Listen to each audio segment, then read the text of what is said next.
Welcome everybody to our Baltic Smart City Dialogue project and another webinar in the frame of this project. Today it's about smart urban solutions for climate mitigation, case studies in mobility and energy in Kiel, Germany and the Baltics. My name is Frank, I'm the moderator. I support the project team with this moderation, and we will have a nice program today, having a mix of experiences and examples from Kiel. And as this is now the webinar series with our partner city of Kiel. And in the second part, we will have a mix of experiences and reflections from our Baltic partners from Tartu, Kaunas and Riga. In case this is the first time you're with us, this is a series of webinars originally planned as physical dialogues. And if you would like to check out one of the earlier ones, feel free to visit our website. They are available. Part of them are recorded. So we had a series with our partners from Tartu and also with the partners from Kaunas. And we will have another series with our partner city Riga in November. Okay, so far for the information on the webinars and the project. I mentioned already roughly the agenda of today. So we will start with, after an introduction, of our coordinator, Benno Kepner, on smart solutions and possible climate effects. We will jump into the Kiel region. And of course, you are free to use the chat function, and we will get back to you, to your questions and comments in the Q&A session, which is after the first part, and then again after the second part. In between all of it, we will also have some polls. So we will ask you some questions, getting some feedback from you, from the participants. And yeah, just to try and find out if it works. Please answer the first one, which is about which sector do you represent? It's now on the screen.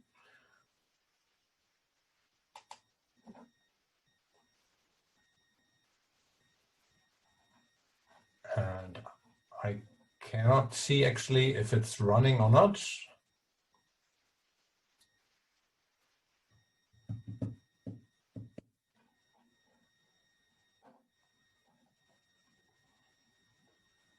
Now I can see it. Okay, here we have the results. So majority from public municipality side and academic and some private and others. Good mix to discuss and to give the different viewpoints to the examples, case studies and experiences we will listen to today. Okay, I think that's about it for the introduction, and I would like to hand over to Benno Kepner from Adelphi, coordinator of this project, and he will give us the short intro today.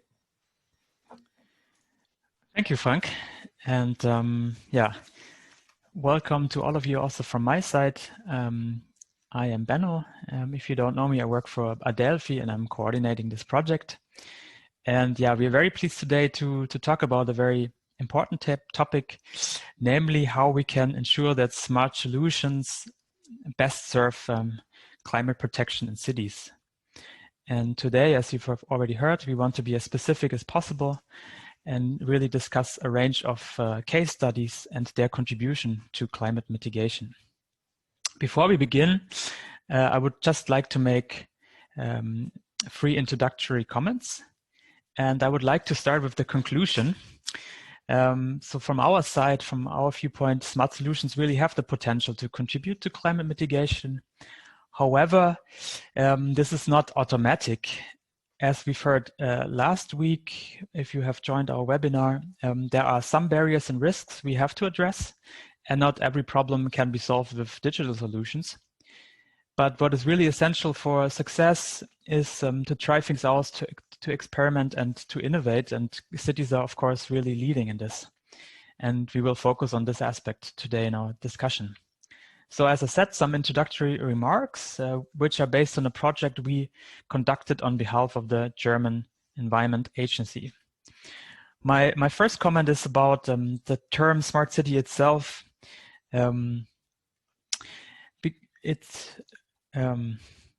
Because it's the foundation of this webinar.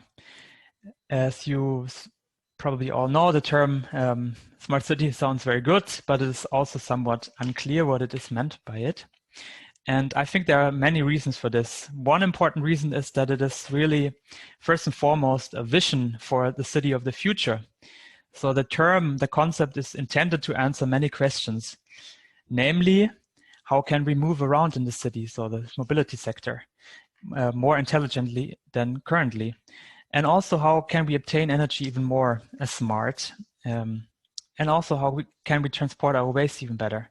So really, it tackles a lot of different aspects of the city of the future. And of course, there are different visions of how the city of the future should look like. And I just wanted to show you 3 pictures of how the smart city is envisioned. And this is the first one. You might already know those. And then you can see another picture that depicts the smartness of the city, and a third one. And what do these pictures tell us? Well, I think, firstly, of course, everything is becoming more connected. But secondly, also, we have a sort of bird's eye view of the city future, and people are really somewhat faded out. And of course, if you think about this picture, for example, there's certain technological proximity. We really see apps, iPads quite often in these visions.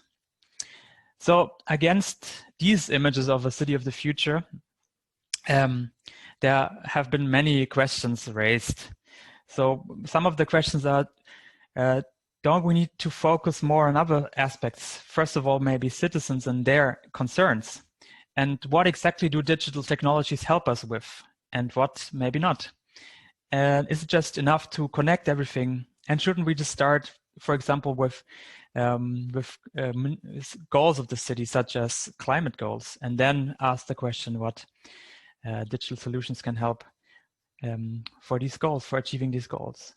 So alternative concepts have been developed also here in Germany, and I just want to mention this one, which is really the guiding understanding. It has been developed through the Smart City Charter, and it is a governmental document which describes what the smart city ideally should look like. And as you can see, there are a lot of different adjectives to describe it, such as participatory, so citizen-centered, competitive and thriving, but also, and this is important for today's discussion, a smart city should really be climate neutral and resource efficient. So it should be climate neutral, but is it really? Are smart solutions really helpful? And what do we know about the answer to this question? So when we talk about smart solutions, we mean something very specific. We don't talk about all aspects of the vision of a smart city. We really talk about activities in the city that use digital technologies to manage and control urban technical infrastructures more efficiently, or to connect them better with one another, or even to provide new services. So what do they help? Unfortunately, that question is still open, and we've heard last week in the webinar that there are still many problems in answering this question, which is really a paradox, because through smart solutions, through the smart city, we are increasingly collecting more data, but there is still a lack of monitoring and evaluation, and we really still lack a databases to really answer the question fully. What we can discuss are potentials and risks of these smart solutions. And I just want to pick out 2 areas, mobility and energy, because both are currently very clearly the focus of smart solutions in the field of smart city. So in the field of mobility and transport, some of the potentials that are discussed are that smart solutions help incentivize public transport, or integrate alternative forms of mobility better in the public transport system.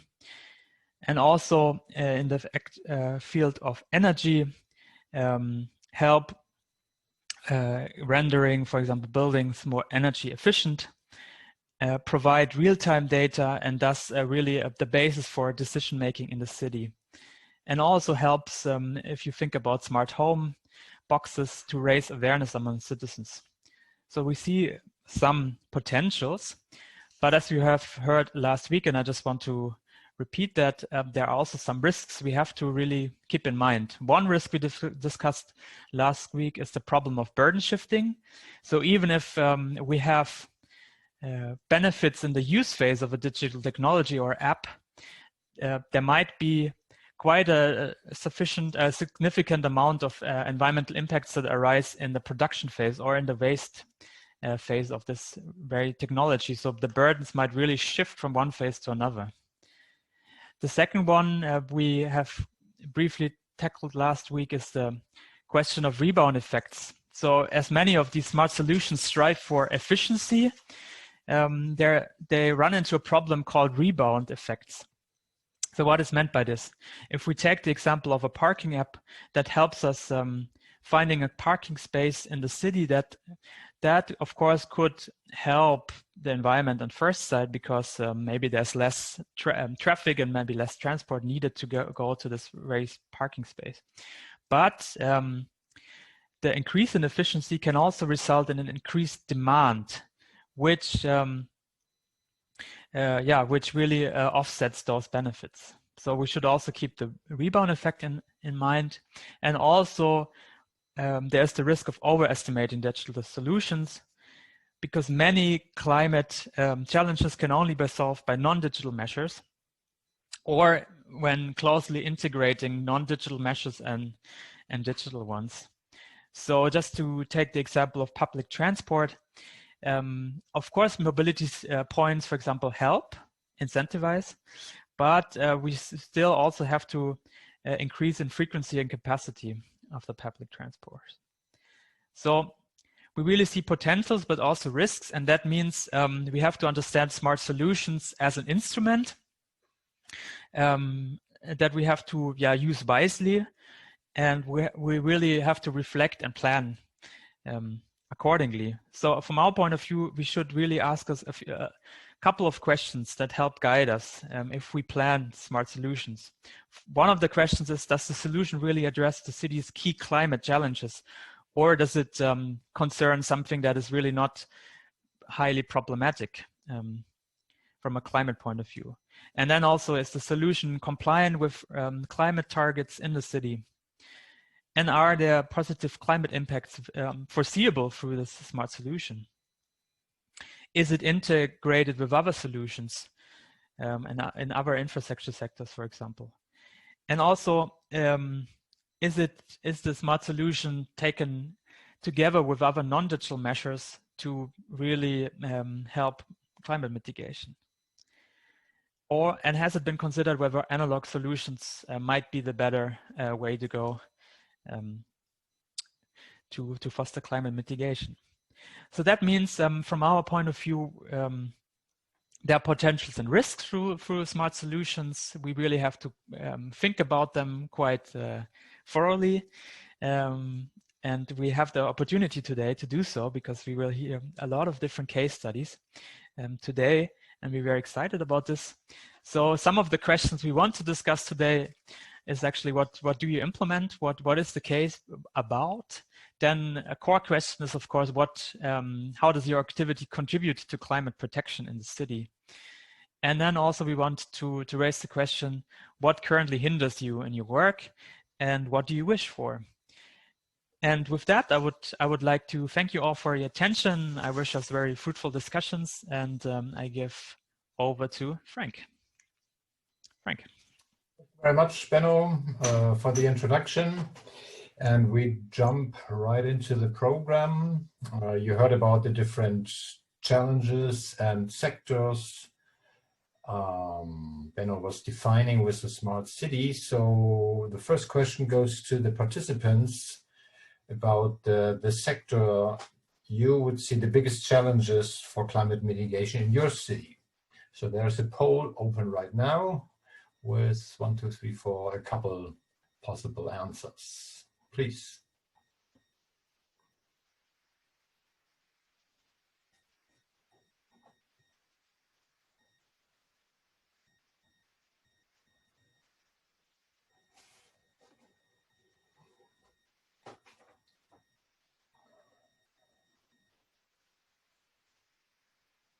Wow, that's a rather equal distribution as it looks like for now. Let's wait a little moment to close the poll.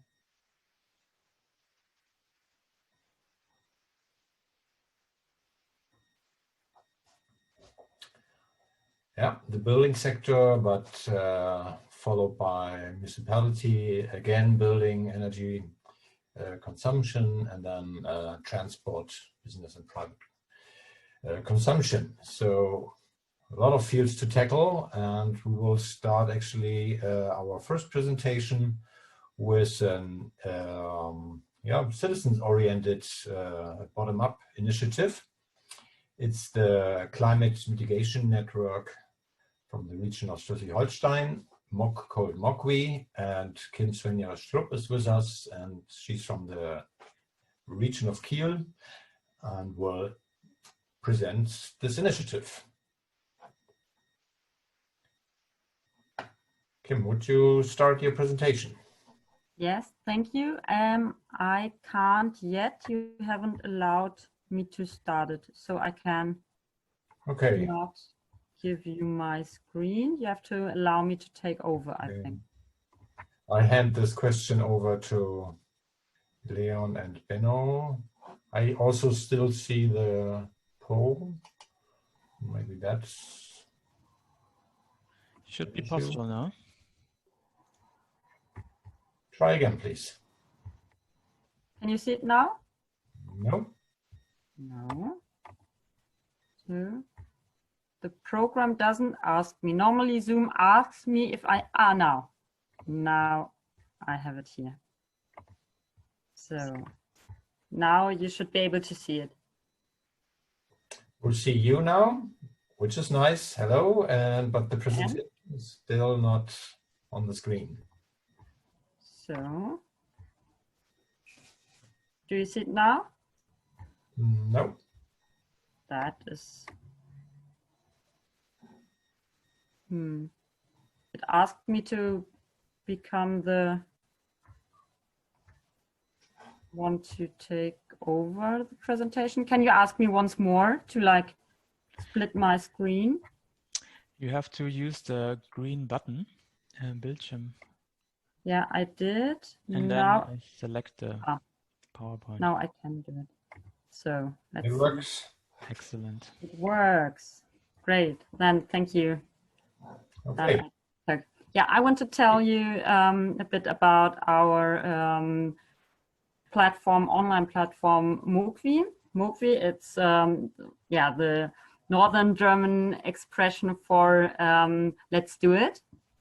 And we work a lot with the sayings that we have changed a bit. So maybe you know the saying, talking is silver and silence is gold. So we say talking is silver, making is gold, to take the initiative to realize projects. That's what counts. We are working with the different topics. So the platform are for projects from the public, about climate protection, mobility, volunteer work, education, different things. And it's meant to empower people to realize own projects about challenges to society. The mother platform is WeChange. Some of you might know it. It is a platform that is available in English and I think today also in Spanish and of course in German. It was founded in Berlin, and it is a community that, or build up a community of project makers that either search for people participating in their projects, or that wants to realize projects already with the teams that are together. Today, there are only over 300,000 people organized on WeChange. It doesn't cost anything if you just use it normally. If you want, you can give money, but you don't have to. So what the Kiel region, the company I'm working for, and that does projects for the region of Kiel and then the municipality, yes, of Kiel, and then the cities Eckernförde, Rendsburg, and Plön. We got money, or that we could use on program an own platform based on this WeChange platform. So kind of a regional version, especially for the projects that people come up with here in the region. So the idea behind it was that if anybody, like citizens, they have any ideas they would like to realize, for example, making a coastal cleanup day, or maybe, yeah, make a flower spring action where they put a lot of seeds into the garden or something, and they want people from their village to participate. Today, the normal tool to meet and to make any agreements and things is often WhatsApp, and then you maybe lost the last informations, and suddenly you have like 50 new messages, and you have to comb through everything to find what is important for you. At the same time, you might need to doodle this tool to agree on dates for meeting, or for the day you want to do, for example, the coastal cleanup day. And then you have further information and documents, and you use then maybe a cloud version, for example, Dropbox, and maybe even Google Sheets or tables. And suddenly you have a lot of different tools and a lot of different platforms, and you might get really confused yourself where which information is placed. So as a solution to that, we founded Mokwi, as I said, as developed from the WeChange platform. So what can you do there? You can discover projects and become visible yourself. So what you can list your own projects or events there and make them more visible. Or on the other hand, if you want to be part of projects yourself, to participate, you can also find projects that are going already there and ask if you can be part of them and get involved. This is a map you can see. On this, you can see which projects are already. So depending on where you live, you can see where projects are and where you could maybe get involved. So this is how it looks like in real. On this map, it looks a bit like there only were projects in Kiel. This is because of the logarithm that shows currently the place where there are most projects. What is nice about the platform and our cooperation with WeChange is that we are constantly developing the platform. So this is, for example, one of our construction sites to find out how we can improve that more projects are shown over the whole region. To the right side, you can see which kind of projects are on the platform already. You can inform yourself in what kind of projects are going on currently, but you can also contact the projects from there, for example, because you want to participate, or maybe because you think about a similar project and would like to learn about their experiences. So another thing, is this network. You can connect yourself with others. And of course, as I just said, get in contact with other people having similar interests as you. This is also why we put those topics to be on the platform, like climate protection or environmental protection, mobility, so that we have a community on this platform already sharing the same basic ideas and interests. So this is how it looks when you log into the program. This is the so-called dashboard. You have all your information at one, you can see them all on this dashboard. So you have the groups and projects you're involved in to the left. You have the news, a bit like the Facebook wall or something in the middle. And then to the right side, you have the documents and messages and pads you have worked on last, so that you can access them quickly. So, but the main feature, of course, of the platform is the collaboration. For groups and initiatives, you can put your project there. You can then work together. I will explain in a moment how it works. You have all in one place. It runs on green servers. So the servers are run by, with the eco electricity. And we have the highest data protection requirements. So if some of you might have the problem that you're not allowed, for example, from your company or institution side to work with, for example, Google, or make work with the Doodle things, then this can also be a solution to work with Mokwi. This is then how it looks currently. Actually, we are working on a redesign. The original thought was that the colors, that you always find the colors again, that if you have blue in the top and then blue below, those are the news, that the green colors about events, the yellow task and the red pads and so on. But we figured out that it's a bit too colorful, and that some people who work with the platform the first time, they will get a bit confused sometimes. What is what with this platform?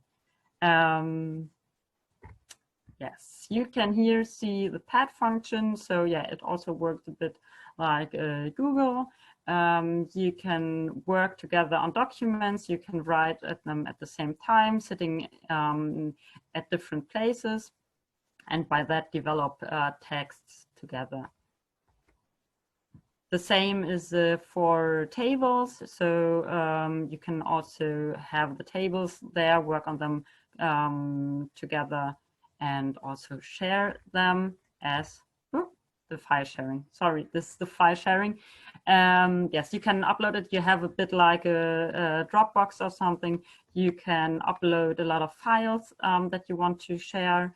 Currently, we have some political parties here in the region working with this program, because they can just share all their documents, and they know that the data protection requirements are fulfilled. And at the same time, they can work during meetings and things on files together that will then be uploaded here, and everything is then here in one place. As I just said, we are constantly developing things further, trying to take them to the next level. So compared with, for example, Google, It's not optimal yet, since everything on this platform is open source. But we exchange some of the program features or the platform features. And we also, yeah, as I told you already, do a redesign for how things are looking, and also including new features. For example, will we also include a cloud function working a bit better, so that you have a local file on your computer also, so that you also can work on files offline. Currently, it only works online.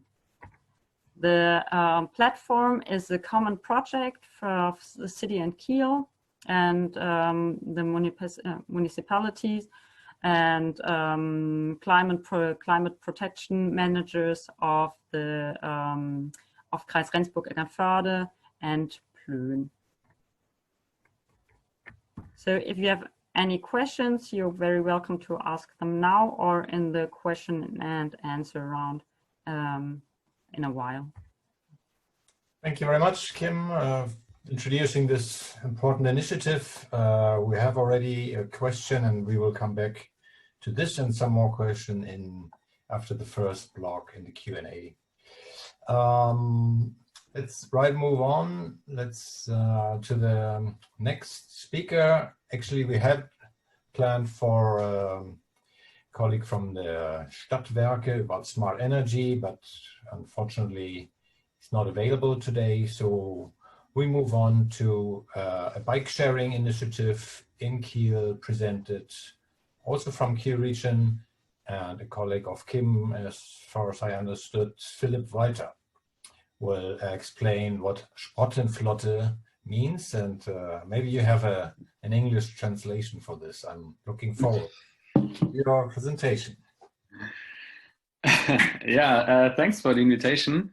I'm trying now, just as Kim, to show my screen. There we go.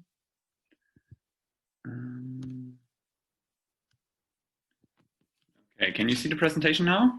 Yes, thank you. Perfect. Yeah, thanks again for the invitation. I also thought about the translation of Sprottenflotte, but it's pretty difficult. Sprotte is technically a fish, a processed fish, which is typical for the region here. There's a big discussion whether if the Sprotte is from Kiel or from Eckernförde, but I don't dive deeper into that. And Flotte is the fleet. So it's kind of translated, it's we can say it's a fish fleet. And for us, it was very important to find a local name, but I will comment on that in a few minutes. First of all, Sprottenflotte is, as it was introduced, a bike sharing system here in the Kiel region. And it is part of our master plan mobility. And we, so the Kiel region, developed the master plan mobility in order to fulfill the climate protection goals of the region of Schleswig-Holstein, but also of the federal of Germany as well, to support that. And for that, we have 72 measures, and one of these is the bike sharing system, a regional one. At the moment, in the pilot phase, the Sprottenflotte is financially supported by the Federal Ministry of Transport. But what is the Sprottenflotte actually? It is a bike sharing system, a station-based bike sharing system. That means that I can only rent the bicycles at the station and give them back at a station. It is no flexible system, which is the case in many other cities where you can just leave your bike wherever you want. That's not the case here in Kiel. And at the moment, we started in July last year with 150 bikes and 17 stations. And these stations were located in Kiel and in 2 neighboring communities. And today we have 300 bicycles and 50 stations. So we more than doubled the number of bikes and stations. So, and also the number of constituencies which are part of the system also increased now. They are all around the further. So Kiel is at a fjord, and all around the fjord we have stations at the moment. With the provider, we agreed on a gross contract. That means we compensate them for their costs. That gives us the opportunity to decide upon the layout of the bicycles. It's in the beautiful Kiel region green. And we have the possibility to decide upon the tariff system, also the number of stations, where they are located, and also this beautiful name. And for us, it was very important to have a local name, because we want the users to identify themselves with the whole system. And we totally succeeded with this plan, because you might know pictures of bike sharing systems in other cities where bicycles were spread all around the city. They were dropped in parks, even in the water. We don't have any of these problems here in Kiel. And one reason is definitely that it is a system of a local provider. So it is us, the Kiel region. We are a public company, which is fueled by the constituency of Rendsburg-Eckernförde, Plön, and the capital of Kiel. So that was our goal, and we definitely achieved that. We started in July 2019, and since then the media is really covering the Sprottenflotte. These are only 4 examples, and last year only we had more than 200 or even 300 articles in different newspapers and online blogs. So there is a lot of interest in the Sprottenflotte, a lot of public interest, and that also shows us that a bike sharing system was definitely necessary for the Kiel region. It was a bit of a risk because we didn't know whether it will be accepted. Kiel is a rather small city. We have about 250,000 inhabitants, plus a few thousand around Kiel. So we were not sure whether it's accepted. But we definitely can say, yes, it got accepted now. But who is actually using the Sprottenflotte, or who is using bike sharing systems? And we have 3 scenarios for that. The one is a leisure time scenario, the other one is the tourist scenario, and the other is the commuter scenario. For the leisure time scenario, for example, in Kiel it's raining quite a lot, and so I might go to the cinema by bus.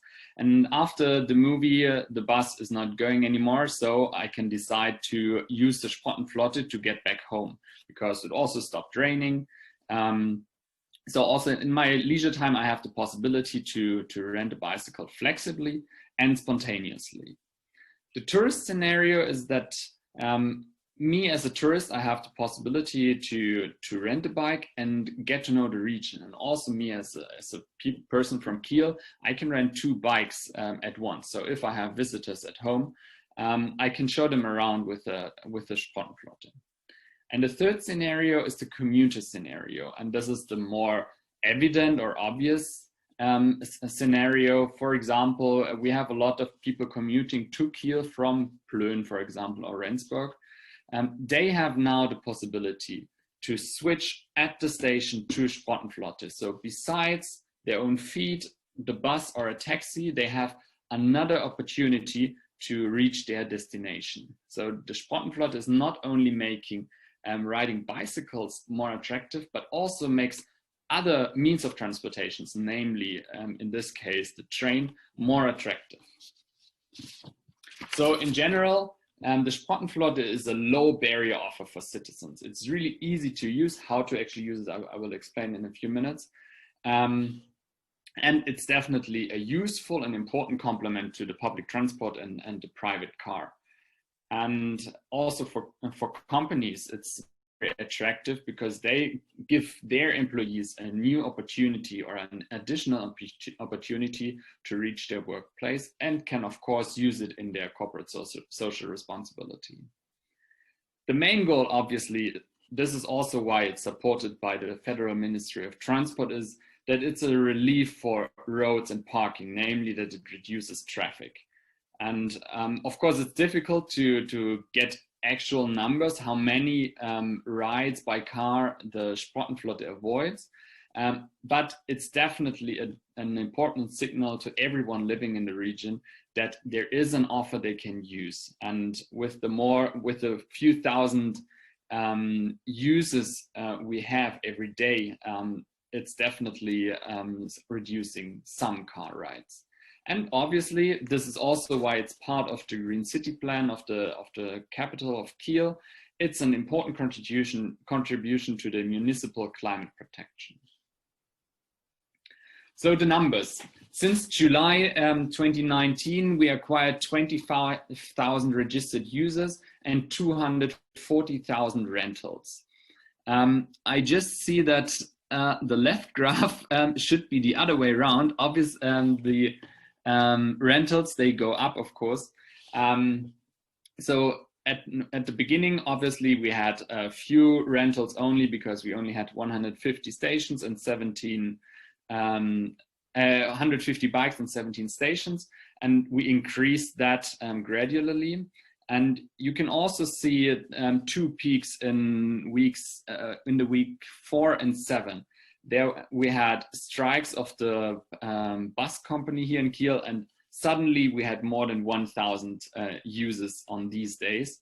And you can also see on the left side that after Corona, which was in a few weeks after these two peaks, our rentals, they got up tremendously. So at the today we always have more than 1,000 users every day, which is a really good average compared to Nextbike in other cities. Because we got these numbers from Nextbike, and their kind of world record used to be in Leipzig at 4 rentals per day in bike. And you can see on the right graph, on some days we are even at 6 rentals per bike and day. So of course, it's difficult to compare these two different systems, but still it's a good indicator that the system here in Kiel is definitely working and very, very popular. So how does it actually work? It's a hybrid system, so you can use it you can use it online, but also offline. You can register via a website, the app, or a hotline. And after registering, you have to verify your bank account by transferring a €1.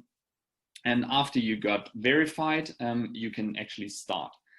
The payment is via credit card, direct debit, or PayPal. So also here, you can use a wide range of payment methods, which was important for us right from the beginning on, because we wanted to make sure that as many people can use the system as possible. So also people without a smartphone should be able to use it. And you can also rent a bike without a smartphone. Yeah, this is how the stations look like. Also here, we're trying to have a low level or low barrier solution. And on the left side, you see a bicycle or a kind of a modified bicycle rack. In between these two, the right one is out of the picture. We have the bicycles. So that's it. This is where you park your bike, and as soon as, where you park your bike or also rent it. Renting it works like that. You use your smartphone, you scan the QR code in the back of the bicycle, and then the lock automatically opens. If you can't use it, if you don't have a smartphone, you can call the hotline, tell them the number of the bike, and then the lock opens automatically as well. Well, I already said it's a station-based system. That means you must leave your bike at the station, or you must park it. But what if, for example, I want to go to the supermarket and still want to use it and there is no station? For that, we have the parking option. And so I can go to the supermarket, tell the app I want to park my bike, then it's reserved for me and I can lock the bike.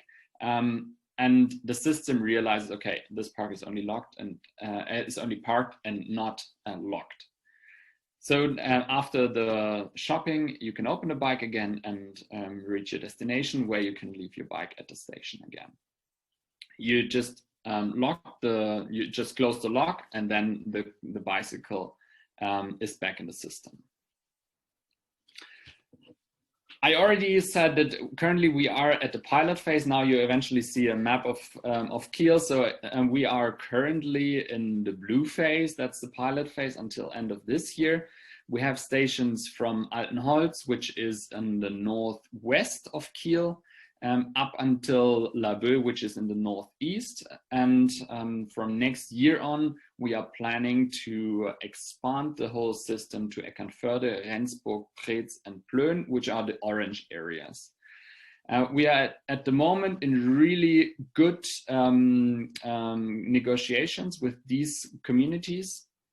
And we are confident that we can add these 4 regions as well to the whole bike sharing system. And then we actually have what we wanted from the beginning on, a system for the whole region, which can be used by everyone in the region, but also by everyone coming into the region, and also with one tariff system and with the same bicycles, so that people can actually get used to it and also use it for multiple purposes. For the communities, for example, they can now, or from next year on, they can use their Sprottenflotte to get to the station of Rendsburg, then travel by train to the city of Kiel, and from there on use a Sprotte again to reach their final destination. But also tourists can, for example, make a trip from Kiel to Preetz, which is approximately 20 kilometers, which is definitely realistic, and leave their Sprotte then in Preetz or the other way around. Yeah, we are constantly working on that, and we are really confident that we will succeed, because the example of Kiel now showed us that there is the need of a bike sharing system, and that it also works in smaller communities. This is why we also established it in Altenholz, for example, which is still in the vicinity of Kiel, but still has kind of not really a village character, but it's definitely a smaller place, and still the people are using it there. So I hope I could give you a small insight into the Sprottenflotte and our work. Kim, as you already said, is my colleague, and we both and 2 other people work on the Sprottenflotte every day. And yeah, now I'm keen on answering your questions if there are any. Thank you. Thank you very much, Philip. Actually, there's one. You can look into the Q&A, and if you like, answer directly, or we come back to it in the discussion round. And let's go to our last presentation in this first part. We'll stay with cycling, we'll stay with mobility, maybe put a different layer on it. It's a city cycling campaign, not only in Kiel. And Andre Muno is with us. He's a project manager at the Climate Network Association. What is it in English? Yeah, and he will introduce it to us. Hello, everybody. I hope you can hear me. Yes. Yeah, perfect. So I just start my presentation now and try to share the screen without any problems. There you go.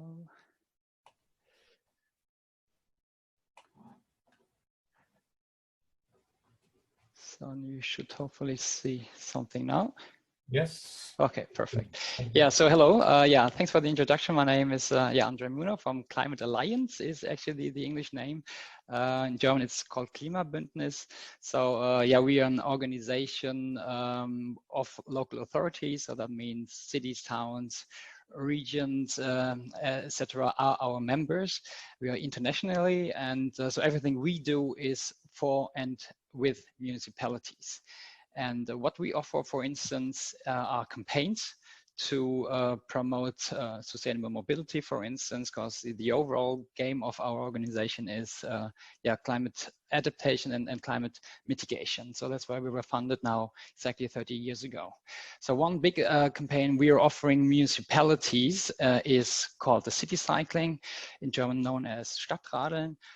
And it actually exists of 3 components. So there's the campaign itself, but then also we have our, it's included in the campaign, it's our reporting platform called Radar, and Movebis, it's Latin. And this is our research project, which I will introduce to you later on. So let's quick overview that you know what I'm talking about when it comes to the campaign as such. So city cycling, as I said before, we offer that to the municipalities to give them a tool to promote cycling, sustainable mobility on the local level.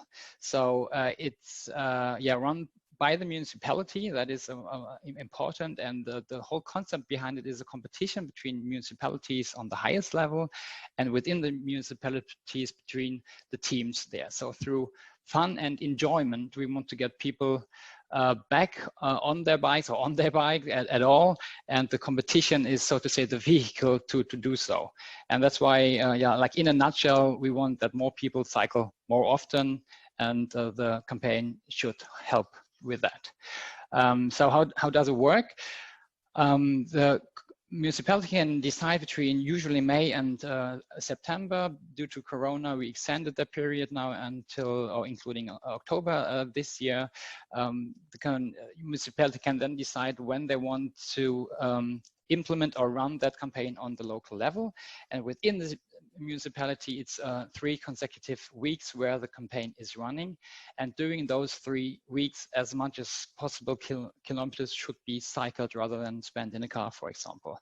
And you can record your kilometers via the website, or more important, and this is the key element, is our city cycling app. I will talk to that in a short time. And as I said, the local authority is responsible to promote the campaign on the local level. So that is quite crucial. Now, a quick overview about our reporting platform. So it's included in the campaign. And as maybe a lot of our listeners are cyclists, you know, maybe all these obstacles you're facing when cycling and using a cycling infrastructure. So we want to give them a voice, so to say, but then on the other hand, to enable municipalities to use the so-called, or maybe the swarm intelligence, you can say here, of really those people who are cycle every day, and they know their cycling infrastructure maybe much better than people working for the municipality who might not even live in the same municipality. So we want to give the real experts a voice, but then also give the municipalities information how to improve the cycling infrastructure.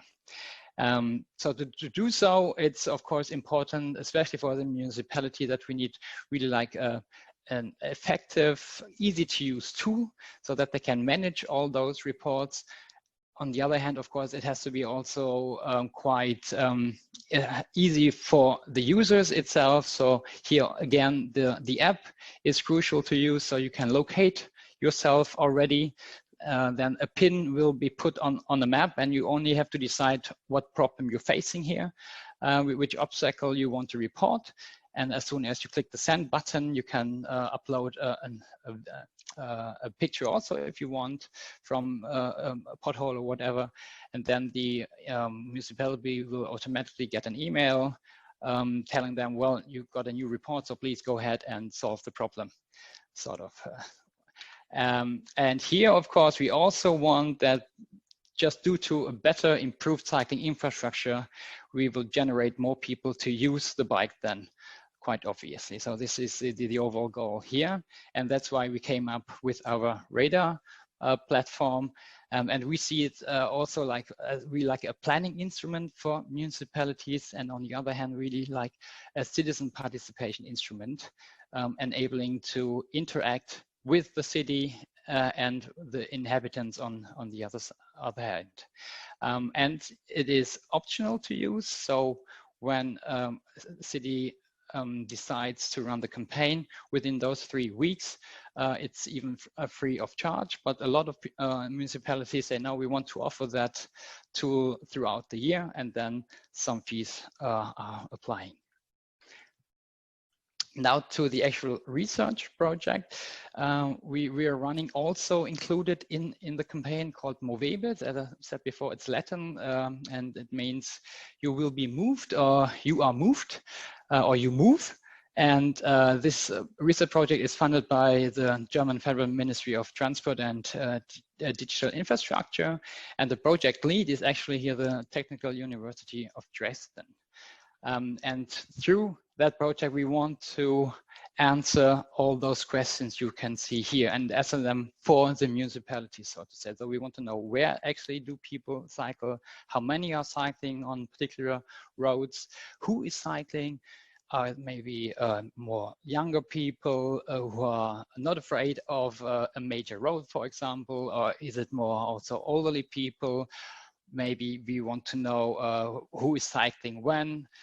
For instance, are there any big differences when we have the weekend, so that you can maybe think, okay, now more and more tourists are using the cycling infrastructure the municipality is offering, and also how is the cycling experience? So through the vibration of the smartphone, when you track yourself, then we get information about the surfaces. So is it smooth, or are there also like cobblestones, for example, the nightmare of everyone who's cycling, obviously. And also we want to know where routes start and where they end. So to also give these information to the municipality to better plan the future cycling infrastructure. And here also with that research project, we want to raise awareness that local authorities should really ask themselves all those questions I just presented. So to make them aware that it's necessary not to plan from a sort of administrative point of view, but also to include the user that are already out there and using the infrastructure. Here, just 2 graphs to demonstrate the great potential we see in using smartphones, obviously. So on the left-hand side, you see this is for Germany. The smartphone users continuously is growing, and we are now more than 80% of people using a smartphone. And then on the other hand, you can see a graph of all those who really participating in the campaign. This year we broke already all the records from the last year. So we have almost now 1,500 municipalities who joined the campaign, who will implement the campaign on the local level. And within the municipalities, if we're lucky, we maybe even hit the 500,000 of participants within their municipality. They do not all, and there is no need to use the app, but around 20 to 30% of those who are participating are actually using the app, which is, I find, quite a high rate, and also demonstrates yet another time what potential there still is in the future. So one project objective are so-called heat maps. So here you can see actually where cyclists are in the net, in the local network. The big advantage of heat maps are that you can see that on the right picture. You can see here really every path they take. So if there might be a shortcut through a park or through a backyard that maybe municipalities are not even aware of, you can see that really on those heat maps. What you can't see, that's why we need the other map, is a traffic volume map. Here you can see actually how many people are cycling during certain hours, maybe from A to B or on that particular route. So this here you need so-called map matching to match all the GPS dots to a route in order to then have the total numbers of people who are cycling there. And then, as I said, you can check how is it during rush hour, during the weekends, and so forth. Also very important, especially also from a cyclist point of view, is how fast can you cycle? Do you have maybe a green wave that guides you all the way through the city center, for instance, or do you have to brake on every intersection because there's a traffic light? So here you can then also see how the average speed is. Also in comparison to the direction, maybe if you live on a hilly or in a more hilly city, then of course if you cycle uphill it's much slower than going downhill, and so you can see all those information here. This is the example of the city of Kiel, where this map is based on. And in order to also there implement a better cycling infrastructure, we also look at intersections in more detail. So we want to know, how long do people stand on intersection if the traffic light is red, for instance, and we can also see how do they cycle into that intersection, how long do they wait or have to wait, and how do they leave the intersection. So giving really a more detailed overview of an intersection, and maybe then you can also prioritize as a city where you should focus on one maybe main route that is more often used than going diagonal through that intersection, for instance. So once again, with all this information that the cyclists are providing, they are helping together with the municipality to improve their cycling infrastructure.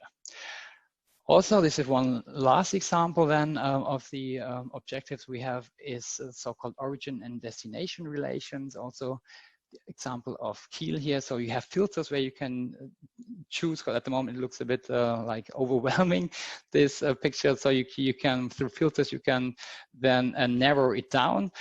Maybe you want to know, okay, from which areas or parts of the cities are lot of where are a lot of cyclists starting, where do they go? Maybe there is a university or a big company that generates a lot of traffic, cycling traffic, so that you can also once again prioritize or see, do we have efficient, or do we have a good cycling infrastructure at all?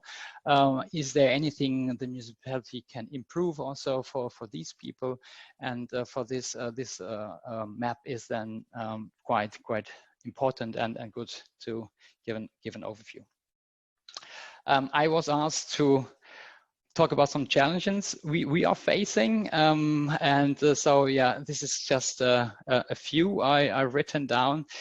As we have most of our municipalities at the moment are from Germany, because also it was funded by the Federal Ministry of Transport back in the years. In 2008 it started, so the whole campaign started in Germany. That's why we have a lot of German municipalities, but the international community, so to say, is growing year by year. Yeah, the challenges are, most of the challenges we are facing with German municipalities, not with all obviously, but with some. And one is, and this is why it's always a target group, are the politicians in the cities. So there is quite often a political will, because I don't think that anyone can say anything against cycling or sustainable mobility, but the implementation is then a totally different story, obviously. So that's what we're lacking still, and quite a lot. Also, we're facing that the staff is overloaded, especially in smaller municipalities where they have a various range of tasks and they have to deal with that. In Germany, there's also a funding for, well, if you translate it literally, it's the climate protection managers. So you as a municipality can get funded to offer such a position, but it's with temporary contracts. So that means after 3 years, those people are leaving, or they have to leave, and then also with them, knowledge is lost. So this is also something we have to work on, and especially in Germany, we have a lack of technical know-how, and in general, the IT is really lacking. You can see here there was a recent studies for Germany saying that the digital administration is ranked 23rd amongst the EU7. I think we have colleagues here from Riga. They're gonna laugh about it, how administration, how they are still or have to work in municipalities. So this is also a big challenge we have to tackle within Germany.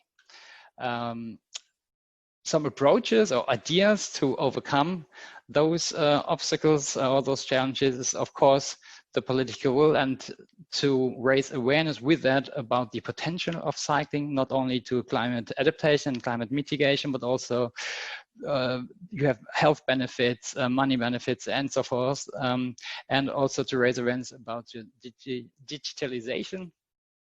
So that's quite crucial. That's what we also want to achieve. And then, of course, you need the staff that have to deal with all those tasks and issues. In general, the municipalities can improve their communication, because a lot of time there is, for instance, the environmental department who is organizing the city cycling, but then the ones who are profiting for instance, the planning department, they don't support the campaign at all. And so here there should be a better communication, so that they really communicate also to the outside and much better about the campaign, and why reason or the reasons why people should actually join the campaign. I would leave it for now, because my time, I think, is up. So if you have any questions, feel free to go ahead. And for this moment, thanks a lot for listening to me. Thank you very much, Andre, and also for the addressing already the questions about the challenges and new approaches. So this is why we gave you some extra minute. Actually, you would have asked this anyway. So, but let's maybe start with you right away. You showed for the Movelis project some graphs from the city of Kiel. So this is part of this project, I assume. And how's the communication going with the municipality? Because you're mentioning also in the challenges that this sometimes is as one of the bottlenecks. So do you see that there are things now implemented in terms of infrastructure or other new initiatives which are needed due to your new data? Yeah, I mean, we help the municipalities how they should communicate on the local level. So we have a lot of brochures that where we make suggestions what also maybe partners they should involve, so that it's not only the municipality talking, promoting the campaign, promoting that they should use the app, for instance, to have good data. So we give them a lot of handouts to really run the campaign as good as possible. But then, of course, because we have such a range of municipalities, we have like small villages with only several hundred of inhabitants, up to big cities like Berlin, Munich, Cologne. They are all participating also in the campaign. Hamburg, Kiel, of course. So you have a wide range of the staff, how much time they can actually use to promote the campaign. So this is a main issue, and that's why it's hard to give an overall view, but because we have like even big cities that are doing that very professional. They even have agencies hired to promote the campaign, but then also we have volunteers who are promoting the campaign for the municipality if it's quite small. So it's hard to give an overall view because it's so heterogeneous. Did that answer a bit your question? Yeah, I will come back to Kiel in a minute, to Kim and Philip about this. How would you, how do you see your organization growing? Is it in Germany? Is it, you also mentioned international activities, but or is it content-wise that you go more into the radar and into the projects like Movelis?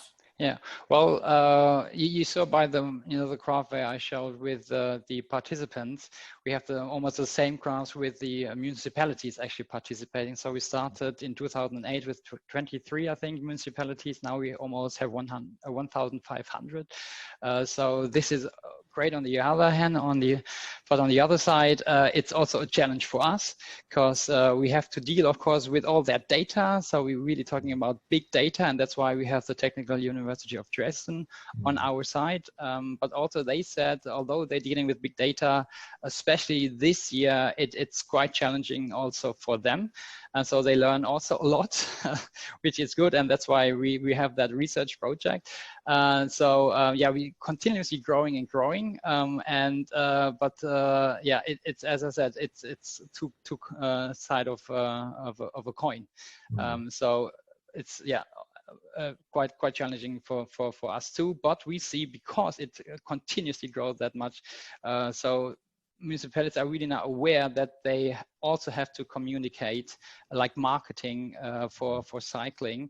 When we started back in the years, we had to convince them why they should participate to, for example, talk about cycling. And now we don't have to do that at all anymore. The municipalities are aware. The problem is, as I mentioned, the staff who can then actually implement them. That's a good signal, and we hope that will can increase also the or change the rules about the staff for such initiatives and projects. Coming to Kiel now, Philip. Now we heard about this city cycling campaigns and also your bike sharing system. Have you already noticed? I mean, you mentioned that you don't have exact data, but that this changed something in the mobility behavior? Yes, definitely. It's also, I see a bike sharing system also as a matter of living quality in a city, because it gives you an additional opportunity to get from A to B. And we don't have exact numbers, and also we don't collect data who is actually using the Sprottenflotte. But we did a user group analysis through a bachelor thesis, and there we learned that many actually use it as we expected. There are many commuters that use it, but also in the leisure time scenario that I explained, that people use it in the evening to get to the cinema, to the restaurant. So even if we don't know how many car rides are avoided through our bike sharing system, we are convinced that it is a successful system, because otherwise it wouldn't be used as much as it is. So would you, as a wish to the other departments of the city, for example, say we need to ban cars more in the city, or what would actually benefit even more? I mean, looking at Copenhagen, for example, it's crowded with cyclists in November rain. So it's raining a lot in Kiel too, but we hope to see this, of course, in Kiel. So what could the municipality do more on that side? Well, in terms of the bike sharing system, actually, I really can't complain, because the city of Kiel invested 300,000 euros for the pilot phase, and now is again investing 350,000 euros per year into the bike sharing system. We have the master plan mobility of the Kiel region. We have the green city plan. Kiel, specifically Kiel, so even though I'm speaking for the Kiel region, is doing quite a lot already. And I would say that the infrastructure is already above average compared to Germany, not compared to Denmark or the Netherlands, of course. Definitely there's still a long way to go to reach a quality of Copenhagen or any Dutch city. But still, I would say there is a lot to do, but we definitely need to support different means of transportations. The keywords multi and intermodality are very important to foster that, so that people have the opportunity to use the means of transportation of their choice, that they don't have the not the feeling that the car is the only thing they can use to get from A to B, but actually that there is a wide pool of means of transportations for every use.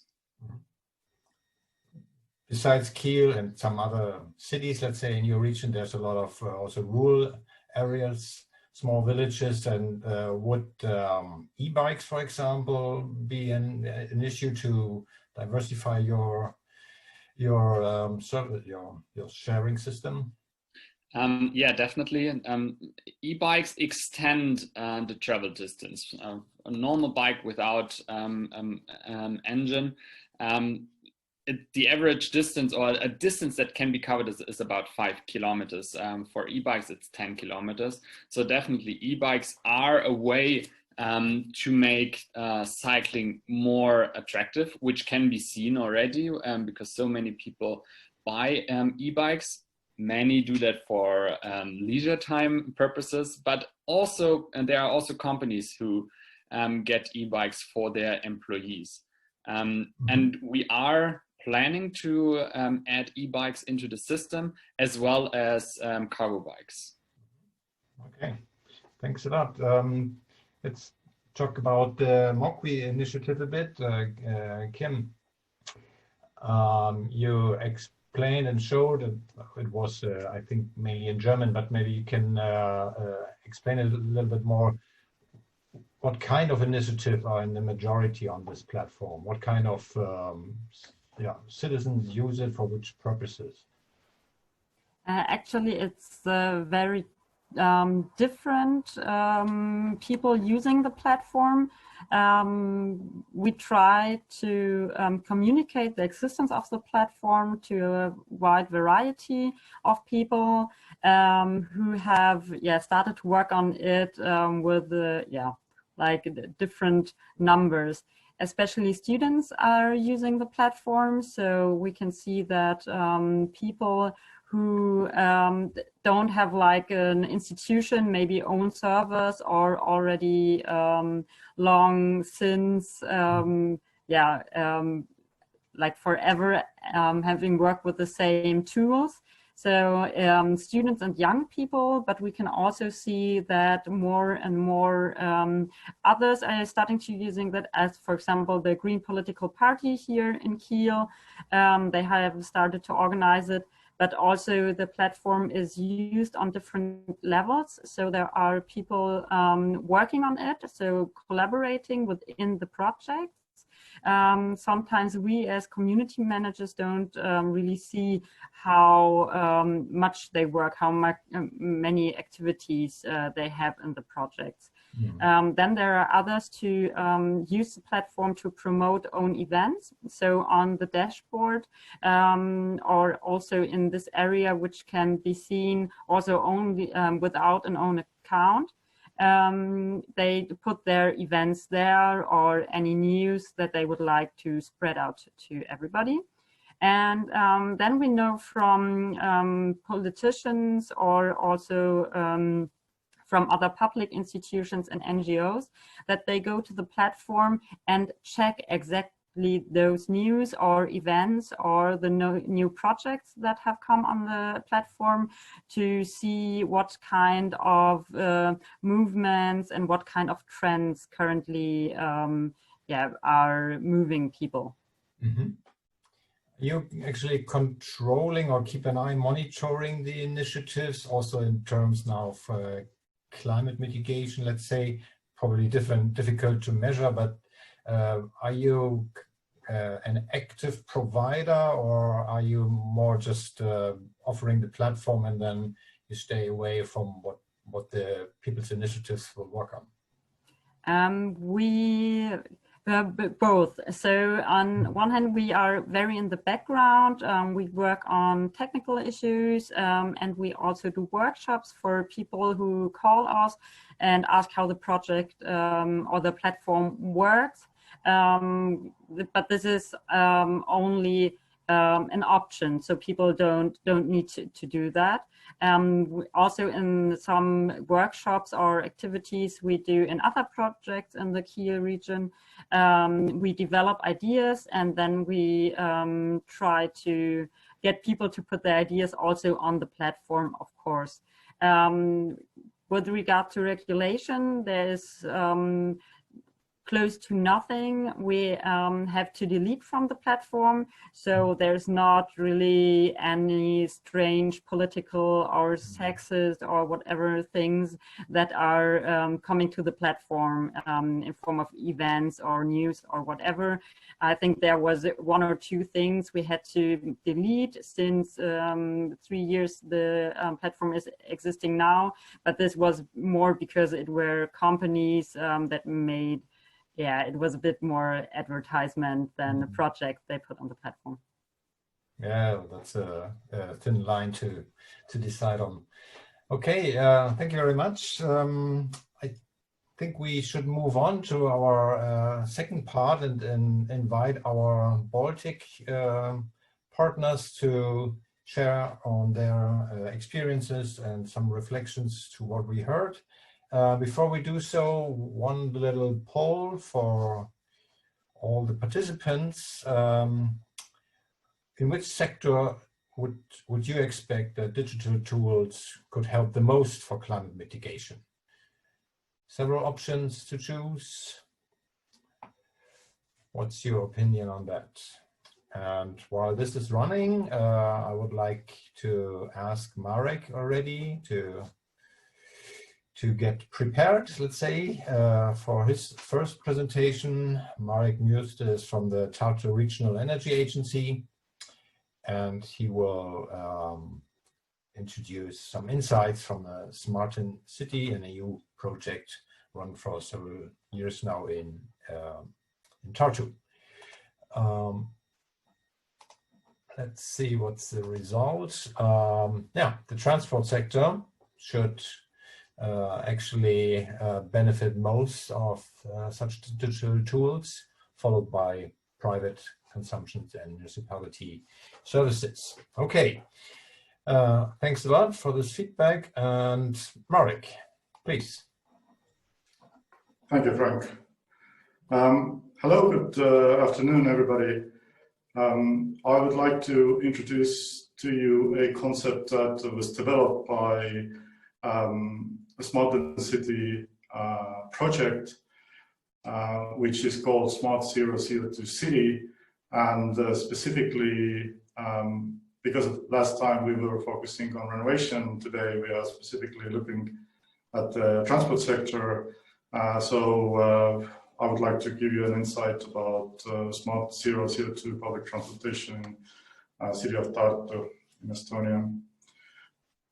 So the challenges of smart city developments for us when we are talking about mobility, one of the things that we see is the increase and a domination of the private car usage for many sectors in the society. And the other distinctive factor that we see is the sort of avoidance of the uptake of the alternative transport fuels. Although we have a nationwide electric charging network for EV vehicles, we still are not very sort of optimistic about these technologies in our country. So this is one of the reasons why we have to focus to the transport sector so much. And here you see the sort of big puzzle of the smart city, smart zero CO2 city developments in Tartu. We see that we have established a renewable heating and cooling network, waste separation recycling, public data collection and sharing, but also green electricity production, rapid charging network for electric vehicles, and electric city bike sharing service, and most importantly in our context today, a carbon-free public transport network. And this is really the main logic and main focus for me today. So what are the main elements for this system? Most importantly, we are using fully renewable transport fuel that is generated from the waste products. And this is combined with new fleet of Euro 6 city buses that are operating on basically, these are the gas using buses that we are using for our biomethane. This is supported by the real-time information management system, both for the tracking and sharing the information with the community and with the people in actual bus stops and stations to know when will be the next bus arriving. Again, this is supported by a significant redesign of the existing bus routes.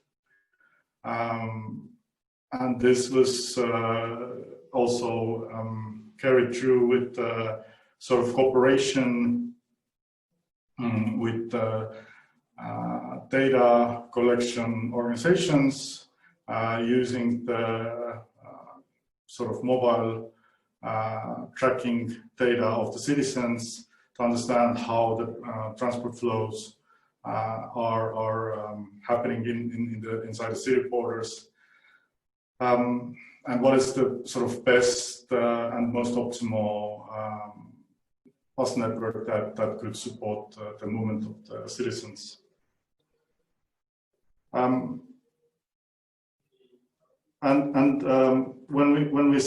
we're talking about another type of innovations, we also see that the contact-free ticketing system is adding additional convenience for travelers, as well as combining the bus stations with or supporting the bus system with the electric city bike service, which is sort of helping to increase the multimodality of the overall transport system. And we have calculated that because of these interventions, we help to reduce and avoid the emission of more than 4,000 tons of CO2 annually. So it's for us it's a sort of both for providing better services for the citizens, but also specific measure to reduce the climate impact of the transport sector. Now, here is one example of how some of the innovation is used. This is our city portal that is also showing the real-time information from the city buses, plus the location of the city of the bus stops here. Now, when we are talking about the aspects of measuring the success, I think the very important distinction that we should make, from the beginning, is to differentiate or make a distinction between the progress and the results, right? So, and I will come back to this, but just for a moment, here are some of the information about the sustainability of the transport system in our city, and we see that there is one very distinctive trend here, which is the increase the private car usage and degrees of other modes of transportation, sustainable modes of transportation in the mobility split. And this is a real challenge that we have to face when we are designing transport services, and especially when we are designing public services. Now, this has several impacts for the whole transport system. I'm sure everybody is aware of that. One of the important aspects here is that this is a sort of self-supporting trend. So the more cars we see on the street, the more ready we are to also start to be a car user or reduce other modes of transportation, and up to the point where there is very little motivation for using everything else, because everything else is so much less convenient compared with the private cars, and also much more dangerous, for example, because of increased traffic flows. And this is what we see. Within last 10 years or so, we see significant increase of the private cars, and up to the point where we can say that the amount of private cars is actually almost doubled in these years in our city, which is again one of those system design questions, because the traffic system is not designed for this amount of traffic that is now generated mostly by private cars. So the question is that how can we sort of face these challenges? And basically what we see is that cities that are in this position basically have three options for the future: to either continue this sort of dangerous trend and increase also by this their carbon footprint from the transportation, which is the yellow line that you see in this slide, or try to maintain the equilibrium existing situation as much as possible, which is the orange line, or try to intervene, which is the green line here. And this is also our suggestion for the city as from the Energy Agency, to try to rethink the mobility a little bit and redesign the system. And the pie chart that you see is the suggested sort of more balanced model split of this green scenario.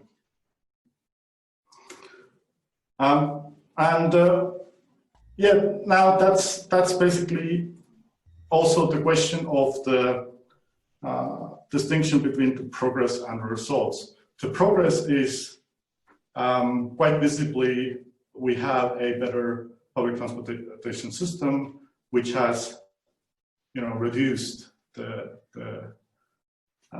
carbon footprint of the public transport service very, very much. But the result that we want to see is actually a bigger one. We want to see the reduction of the carbon footprint of the whole city, especially in this case from the transport sector. And for this, there is still a lot of many things to do, and the focuses have to be, and the interventions have to be much sort of wider, going beyond public transportation. We see that in the green scenario, the main increase actually is not coming from the public transportation, it's coming from the physically active modes of mobility, which is walking and cycling. And the most reduction should be in the private car sector. So that will be a desirable result of smart city interventions in our case in City of Tartu. So, Frank, I understand that my time is over.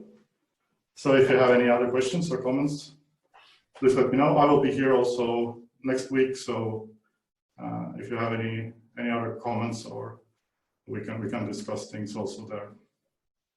Thank you very much. Thanks a lot, Marek, for the introducing also these scenarios, and I'm sure we will be back on that. But let's have the next speaker to go through the three partners first of all, and then have a discussion.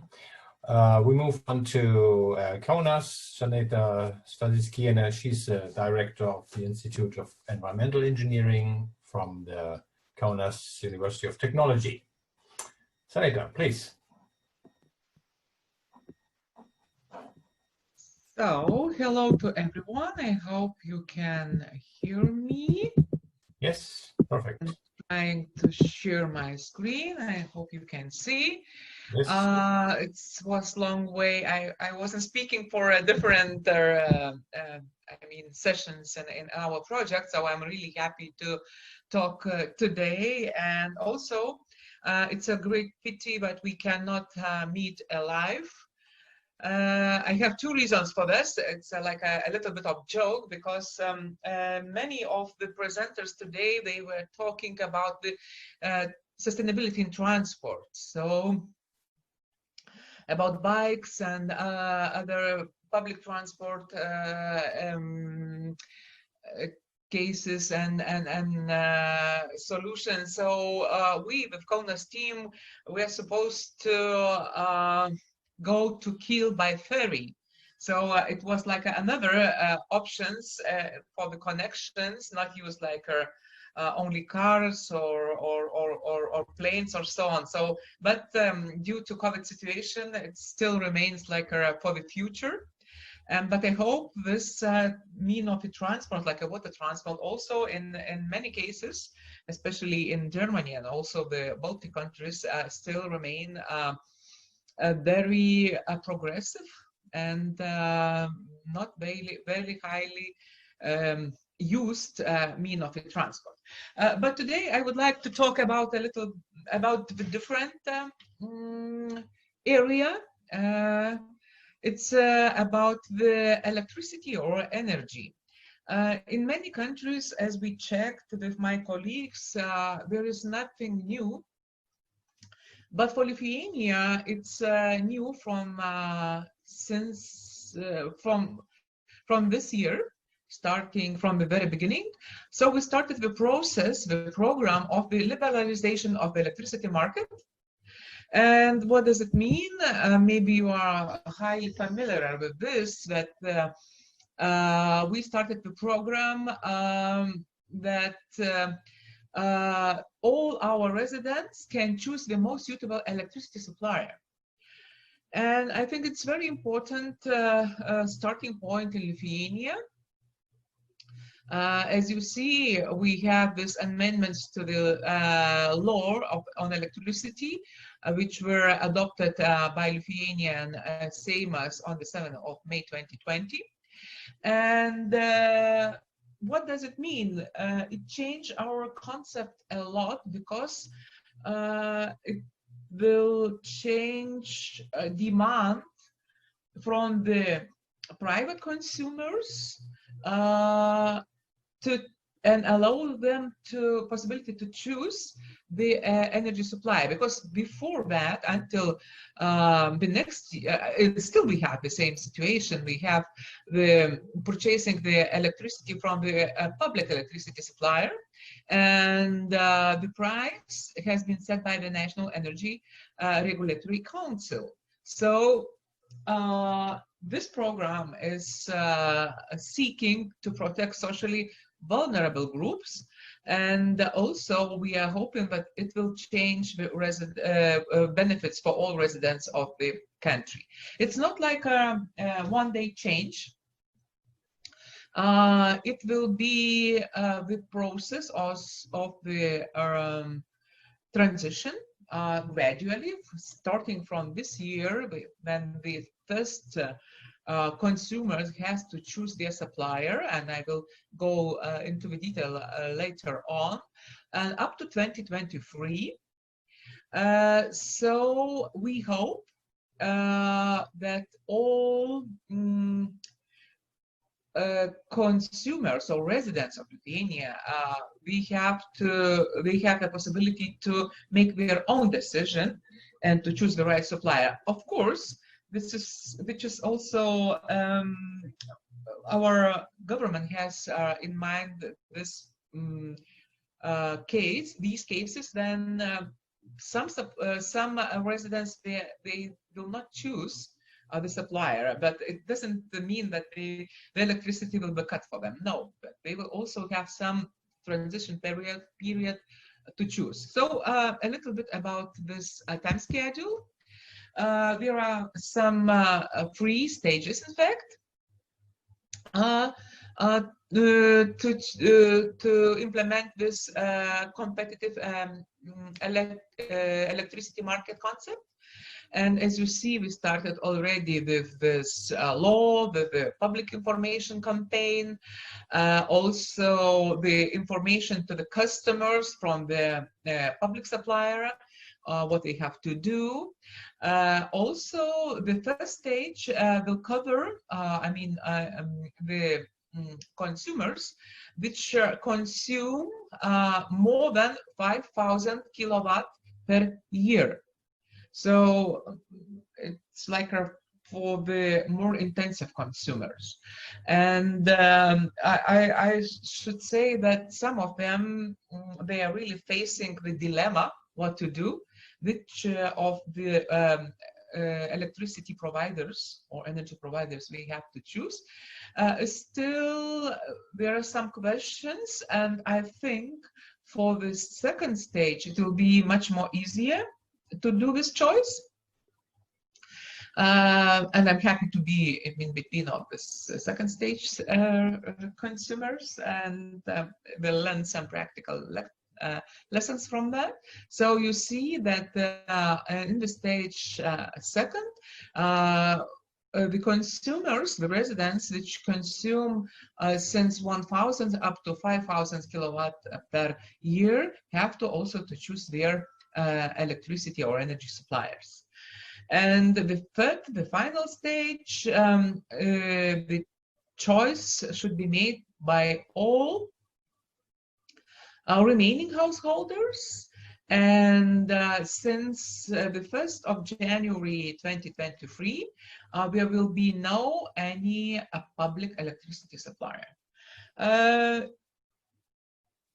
I don't know how it works in your countries. Now it seems like a nice challenge for Lithuania, and we have several, how to say,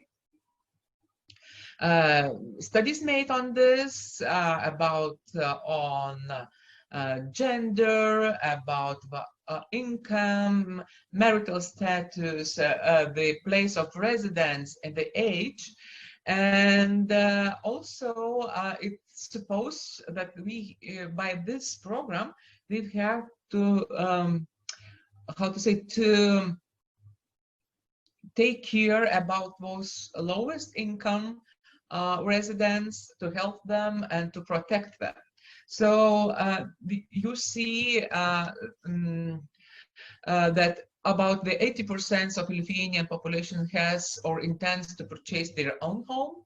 So it's very important they are taking care about the energy supply, energy consumption. So this is another issue they are taking care about. So the what kind of level of the house they will purchase or they have, or how they can change the energy efficiency in-house. So that's very important also to collaborate with our civil construction sector, architects, and other related stakeholders in that field. So you see, it's not like a single solution, and we have to involve really interdisciplinary areas, interdisciplinary persons to make it happen in a proper way.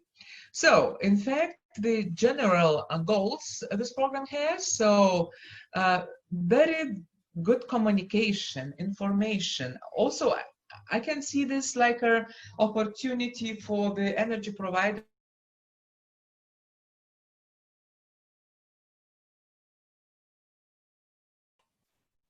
Saneta, I cannot hear you anymore.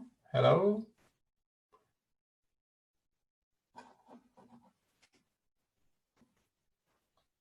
I see also that your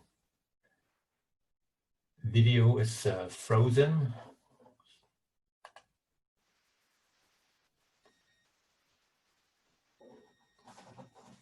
We hope to solve this.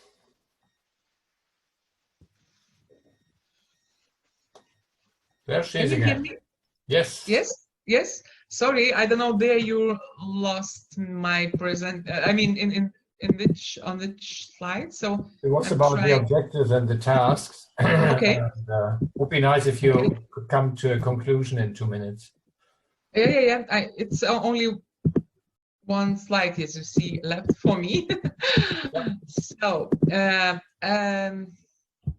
here, so there is also, as I said, the opportunity for the energy suppliers to show up, to make like a kind of election campaign.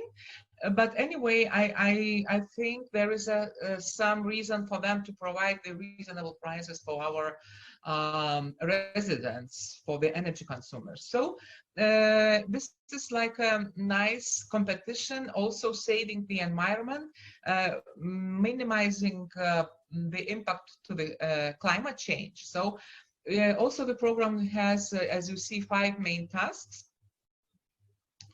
And the information campaign started already. There are still some lacking things, clarifications needed, but the consumers, the customers still have their time. And you see what kind of benefits we expected. So the main one, it's like from a rational point of view, competition between suppliers. So the consumers will get the better conditions and also access to the better service and quality. Possibility to change or to choose different suppliers. So it's not like written in the stone, but you have a flexibility to change. Also opportunity to choose the most suitable consumption plan, and also related pricing. And also this is another important thing, it's emotional benefit, that many of the residents or customers can manage the situation. So they are like feeling they are not like pushed in the corner to choose one energy provider, but also they have a possibility to choose.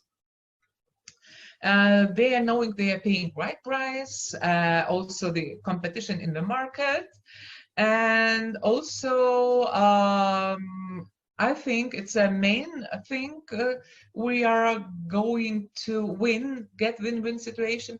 Also to reduce the impact of the energy sector to the climate change. So these are the main points I want to stress. It's a bit different to the previous presentation, but I hope that it's also remain a very important field on the city level also to have in mind. So thank you very much. And I'm also waiting for the questions if you will have.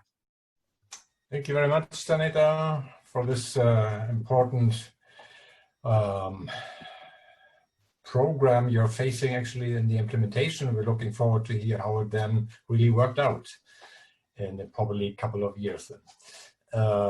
Let's come to our last insights. We're going to Riga, and we hope that the connection is good enough. We heard that there's a heavy storm, and we hope the internet connection stays stable. Nika Kotovica, she's from the Riga Energy Agency and will present sustainable urban water management. Please. We can see your slides, but I cannot hear you. Yes, hello everyone. So Nika from Riga Energy Agency. I'm trying to get the slide in the right size because, oops, okay, it's fine. This panel was just in front of the, all right, there it comes. Yeah. So, like Janetta, I also want to point out that today we had a lot of technical presentations, how to reduce carbon footprint.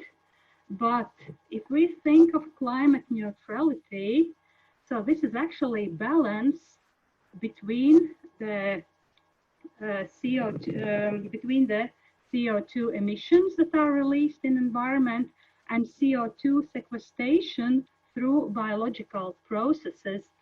So nowadays, this integrated or sustainable urban water management becomes as a very important climate protection measure, which shouldn't be underestimated.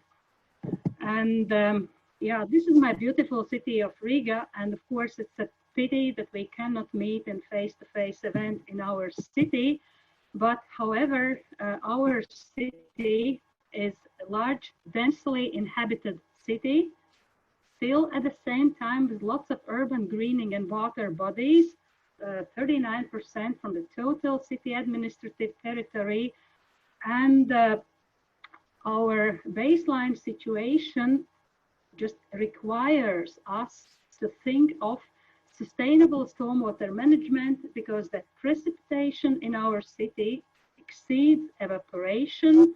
We have very high groundwater levels in the whole territory of the city, and the city has a very flat terrain. So it's just basically the Riga is flat as pancake. Our highest hill is just 11 meters above sea level.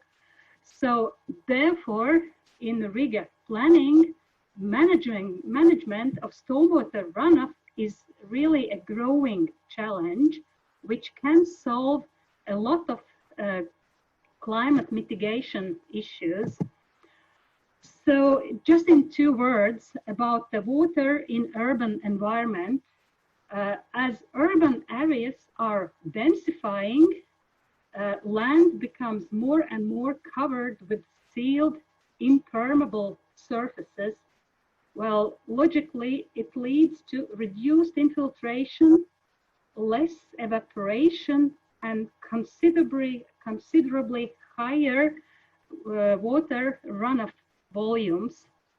So these are really pressures nowadays that force urban planners and stormwater specialists to develop new holistic approaches how to deal with this greater volume of stormwater. Another important aspect is that according to climate change scenarios, our cities in the Europe are facing more frequent and more heavy rainfalls, well, exactly like today. And another very important aspect is that in the whole Europe, you will not find one city where the stormwater management department has been established. Why? Because the stormwater management, it's a cross-sectorial issue which needs to be dealt by different municipal institutions. The responsibilities for stormwater are dispersed among different city structural units. So therefore, you need to find the new approaches how to deal with stormwater. And our answer in Riga is integrated stormwater management. So basically, this is a huge concept. So therefore, I have provided here definitions, and I have provided links to more information about that if you are interested to learn about this. But my message of today is that it's extremely important if cities consider this integrated stormwater management as a tool which can help to reach the climate neutrality and which can help cities to solve, to deal with climate change and at the same time improve urban environment in the city. So in Riga, our vision is, as you can see on the slide, so it's clean and safe urban environment through sustainable stormwater management that protects and mimics the natural water cycle. In other words, it's really important to see the difference that city can treat the stormwater as waste, which through conventional stormwater management systems or underground pipes is just drained away from urban territory. But there is another approach that city can assume that stormwater is an urban resource which can improve urban qualities, which can make nicer urban environment, which provides local climate regulation in the city, conservation of biodiversity, and basically it sustains the resilience of urban areas towards the climate change. So pictures speak better than words. So this is what we are doing in the city of Riga. You can use green infrastructures and you can use plants and biodiversity to retain stormwater and to have on-source stormwater management. So instead of just draining stormwater through pipe system away from urban territories, you can keep the water here. So one sample how it was done in Riga. So this is one of the implemented projects where we, I'll just show the next picture so you can see the overall images. The stormwater management system has been built based on those green plants, which are meant for stormwater retention, so water resistant plants which can accumulate stormwater. And so in this parking lot we have built this system, and this is how it looks like. So we just just about 7% of the whole parking lot territory was given away from cars to the stormwater solutions and green infrastructures and plants. And construction of this parking lot was actually cheaper than construction of conventional pipe solution for about 30%. But then cities need to know that the maintenance costs are a bit higher because you have more maintenance work with those plants compared to pipes and engineering systems. So similarly, you can use those special green infrastructures or plants in urban housing areas to retain the water balance and to mimic this natural water cycle. Well, you can use it in parks, in urban greeneries, in public spaces.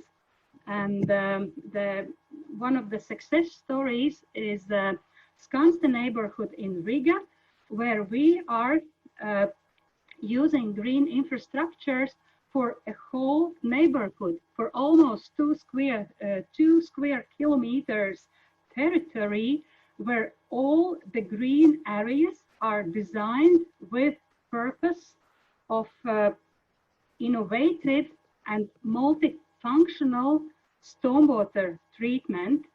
So elements of green infrastructures are integrated in the new design of the neighborhood, and those elements are serving for sustainable stormwater management, and they sustain improved urban environment.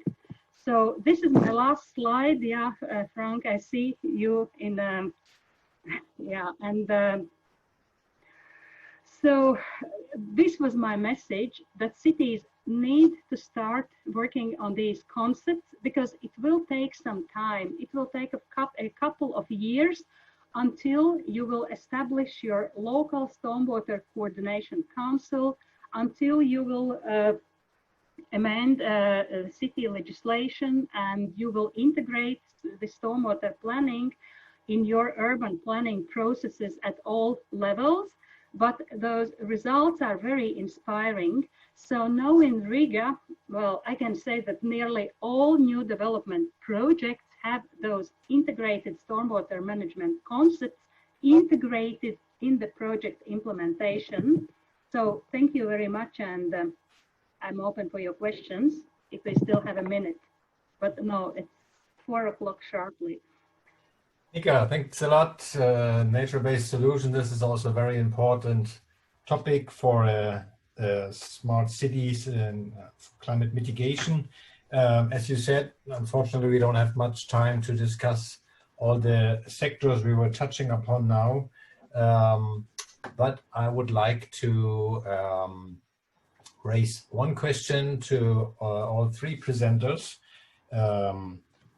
Coming back to the questions Benno raised at the very beginning about the challenges, and we heard from the German colleagues looking at the public administration of the municipalities.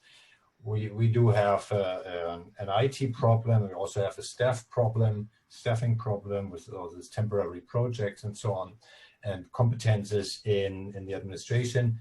Looking at the three examples you were now posing, from the transport, from the electrical market, or from the water management, in a short answer, what would be your wish? What needs to change in the administration most? Marek, would you start? So this is a little bit unexpected because the process that I was describing is actually in a very close cooperation with the administration. So I'm not even sure that there is a good distinction between the administration and the common.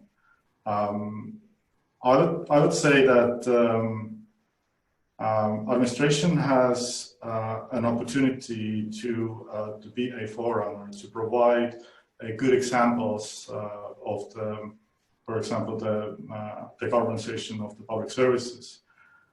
And this has to happen. I mean, I know that people feel a little bit this and that about this, but let's be real. We don't have any moral right to expect anything from the public when we won't make the first step and actually go the whole road. I mean, public services have to be carbon neutral as soon as possible before we can say anything for the community. So this is maybe one of the things, and this is what also is emphasized in this Smart Zero CO2 city model. Exactly what Benno was starting with. Smart city is a carbon neutral city. I mean, that's the goal. And we can think about the different type of implementations, like technical solutions, etc. But that has to be the result. So that's basically my take on this. Thanks for the clear words, Mark. Saneta, you're next. Yes, I maybe also would like to continue Marek's thoughts. I think that's very, very important that administration will have to stay loyal to the citizens. They should take care about the citizens, because the citizens are like, let's call not a free whales, but like a base of the city.